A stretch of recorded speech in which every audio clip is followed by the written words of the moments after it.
Bonjour à tous, aujourd'hui je vais vous montrer quelques étirements pour le psoas. Alors le psoas, qu'est-ce que c'est? C'est un petit muscle qui vient s'accrocher ici sur la crête iliaque, qu'on appelle communément l'os de la hanche, et qui vient s'accrocher de l'autre côté sur le fémur.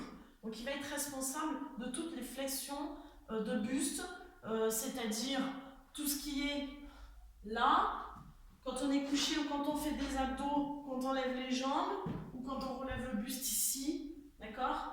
C'est celui-ci qui travaille. Si quand vous faites des abdos, vous relevez les jambes ici, vous avez tendance à cambrer, ça vous fait mal, c'est certainement parce que vous êtes très raide du psoas.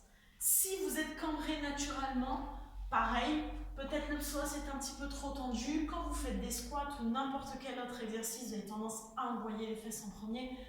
Il faut absolument que vous étirez votre psoas. De manière globale aussi, dans la vie de tous les jours, si vous êtes un petit peu coincé, à chaque fois que vous bougez la hanche là, ça coince un peu, ça tire aussi. Il faut absolument étirer votre psoas.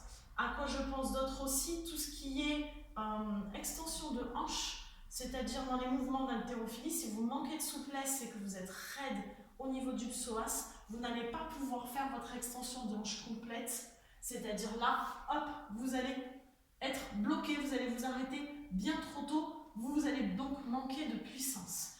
Donc c'est un tout petit muscle, mais il est très important, il faut l'étirer régulièrement. Je vais vous montrer donc ici quelques étirements qui sont très faciles à faire. Tout d'abord, on a besoin de rien d'autre que le sol, ici.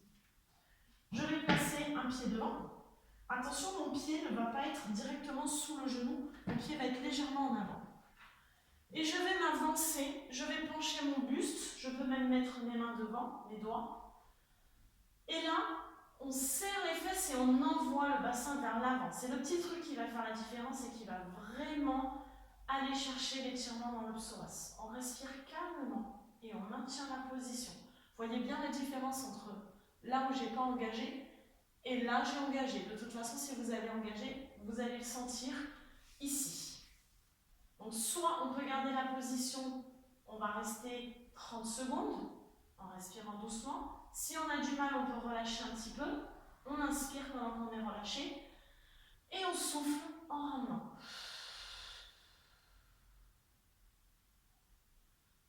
Bien sûr, on fait la même chose de l'autre côté.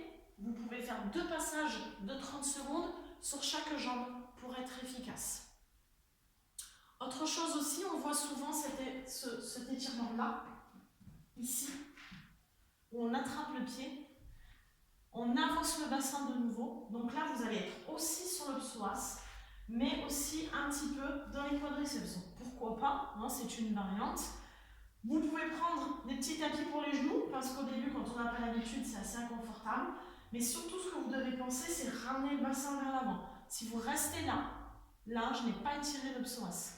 C'est là. Et toujours respiration calme. On peut faire en saccadé si c'est dur, c'est-à-dire je reviens ici, j'inspire et j'expire en amenant le bassin. J'inspire, j'expire en ramenant le bassin. Pareil, 30 secondes sur chaque jambe. 2 passages, c'est bien aussi. Ça dépend si vous avez fait celui d'avant ou pas. On peut aussi utiliser un support. Donc ici, je vais m'allonger. On fait très attention à garder la fesse à l'extérieur. Je ne dois pas être dessus, je dois être vraiment au rebord et j'ai le bord vraiment entre mes 2 fesses. Je m'allonge et je vais surtout ramener le genou pour ne pas avoir cette courbure lombaire. Si je pose le genou ici, le pied ici, pardon, je vais avoir une courbure lombaire. Vous voyez, je peux passer ma main. C'est pas bon, je dois être plaqué, là, ou presque, ok? Mais l'étirement, c'est sur cette jambe-là qui se passe. Vous allez laisser pendre votre jambe, là. Si vous n'avez pas assez de hauteur, comme moi je suis un petit peu limitée, vous allez pouvoir plier votre jambe ici. Et là, vous allez sentir très fort l'étirement. Là, et peut-être même un petit peu plus bas dans le quadri. On garde la position. Vous pouvez rester entre 30 secondes et 1 minute par jambe. Toujours avec une respiration calme et profonde. Ensuite, toujours en utilisant le support qu'on peut faire, c'est ici.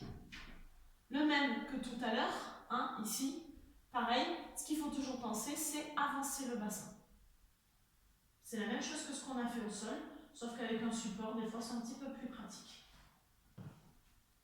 Je vous conseille de faire ces exercices régulièrement si vous sentez que vous êtes raide.